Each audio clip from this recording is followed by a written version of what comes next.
Ouais, bonjour. Nasi na omona na malamu te pona kamwa moi skite ezali bimi me mali les amakasi. Ngana oti kayu. Voilà, mbote pona batali pe balanda réflexion na mokili mobimba. Voilà, ngana eko répondre mutuna oyo coach, manager mama Rebecca apesaki samedi oyo leka lobby. Niveau d'étude na kati ya libala ngana koloba ngo eza 50%. Eza oui, pe eza non. Pona sagesse batanga ona classe ndenge moko coach alobaki. Eloko atomona tuso mona za pa mayele me bomoto na ye pena eza 0.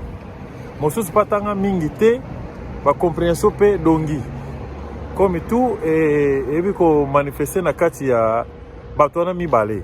Me makambo ya classe na couple pana ngai ndenge na lobby 50% eza valable, 50% eza nango pe etili vraiment te. Pona eza na ba pe o batangi me boyebi na bango pe eza ekonda, eza pe na ba oyo batangi te boyebi na bango pe eza ebele. Ngai na koloba ke place bolingo ezali so bolingo eza na makambo kutu te ya chiki ya mais chiki pe ko contribuer pe na makambo ebele na libala. Voilà, comme ngana mukuse na koloba ka ndengwana bolingo muteza très important. Ndenge toza na kati ya réflexion eza na bato misu pe batanga mingi te par rapport basi na bango pe par rapport mibali na bango ezali mais bolingo na bango eza toujours na position moko ya likolo. Bolingo na bango eza pena na qualité ozomona eza te ke pe na yebite baza na bango ba ke nonga na tangi trop mobile na nga pe faza pe mutatanga trop bazali eza pe na bayo ba kiparate otanga te tellement bolingo na ngai eza kuna na poni na ngai yo soki otanga okutami na moto atanga wana ngenge na yo so pe okuta na moto atanga te ngenge na yo kapona nini eza kuza msusu atanga te mais akoki koyekwisa bomoto na ye to bomoto ya bomoto pa na moto asisa ba classe.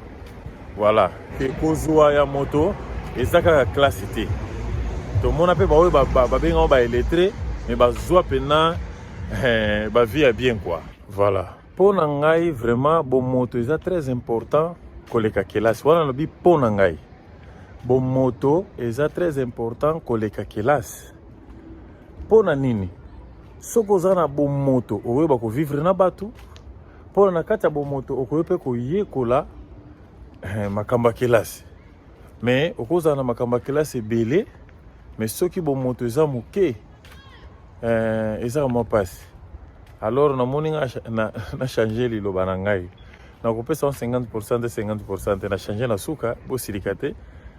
Pona nini kozala na bomoto eza très important pona ngai na ba pourcentage na kopesa bomoto ebele par rapport ya kelasi na longo na nga pa 50% pona nini soko za na bomoto okoyeba ko vivre na bato pe na se na bomoto na yo okokene pe kelasi oyekoli mais okoza na ba kelasi ebele mais so bomoto eza te mawa tropa to mona pe batango atanga pe ebele zo no pa atanga mais compréhension dongi makasi mais moto atanga moke ozomona bomoto na ye ezotinda vivre bien na bato ebele na se na moi pe akoki koyekola pe akokene klasi akope moto ya monene lobi.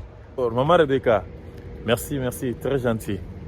Bolo ezomona na pene on ba noga coach manager mama rolango ozosala yo nzamba mona yo na simano libota no pe pambwamba.